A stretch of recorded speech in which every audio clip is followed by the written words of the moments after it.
আৰু আমি এইটো লৈ আমি এতিয়া ৰাইজৰ ওচৰলৈ যাম।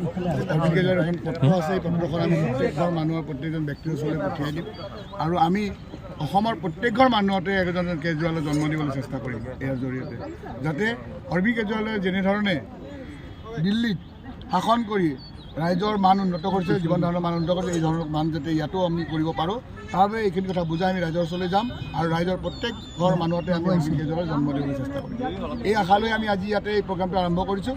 আমি এতিয়াৰ পৰা আমাৰ যিসকল কৰ্মী আছে, সকলো কৰ্মী এতিয়া ৰাইজৰ ঘৰে ঘৰে যাব, বুথে বুথে যাব, প্ৰত্যেক ঘৰতে এখন কাগজ পঠিয়াই দিব আৰু যিসকল ব্যক্তি ওলাই আহিব তেখেতক লৈ পুনৰ আমি আকৌ এবাৰ অন্যান্য যি স্থানত যাব লাগে তালৈ যাম। গতিকে আমাৰ অসমতো কেজৰিৱাল প্ৰগ্ৰামটো হ'ল এনেকুৱা, আজি আমি অসমত এতিয়া কেজৰিৱালৰ অনুপ্ৰৱেশ ঘটিছে। অৰবিন্দ কেজৰিৱালে এতিয়া আমাৰ অসমত এতিয়া আগমন হৈছে আৰু আমি অসমৰ প্ৰত্যেকঘৰ মানুহতে আমি যেনেকৈ কেজৰিৱাল বুলি আমি নিজকে ভাবিম আৰু আমি অসমৰ প্ৰত্যেকঘৰ তেনেধৰণৰ এটা ধাৰণা দিবলৈ চেষ্টা কৰিলোঁ আৰু আমি এইটো লৈ আমি এতিয়া ৰাইজৰ ওচৰলৈ যাম।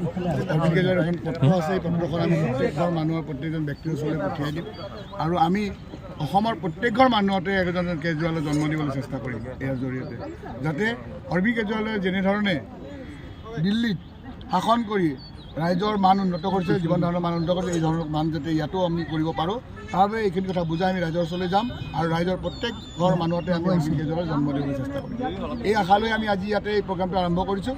আমি এতিয়াৰ পৰা আমাৰ যিসকল কৰ্মী আছে, সকলো কৰ্মী এতিয়া ৰাইজৰ ঘৰে ঘৰে যাব, বুথে বুথে যাব, প্ৰত্যেক ঘৰতে এখন কাগজ পঠিয়াই দিব আৰু যিসকল ব্যক্তি ওলাই আহিব তেখেতক লৈ পুনৰ আমি আকৌ এবাৰ অন্যান্য যি স্থানত যাব লাগে তালৈ যাম। গতিকে আমাৰ অসমতো কেজৰিৱাল প্ৰগ্ৰামটো হ'ল এনেকুৱা, আজি আমি অসমত এতিয়া কেজৰিৱালৰ অনুপ্ৰৱেশ ঘটিছে। অৰবিন্দ কেজৰিৱালে এতিয়া আমাৰ অসমত এতিয়া আগমন হৈছে আৰু আমি অসমৰ প্ৰত্যেকঘৰ মানুহতে আমি যেনেকৈ কেজৰিৱাল বুলি আমি নিজকে ভাবিম আৰু আমি অসমৰ প্ৰত্যেকঘৰ তেনেধৰণৰ এটা ধাৰণা দিবলৈ চেষ্টা কৰিম।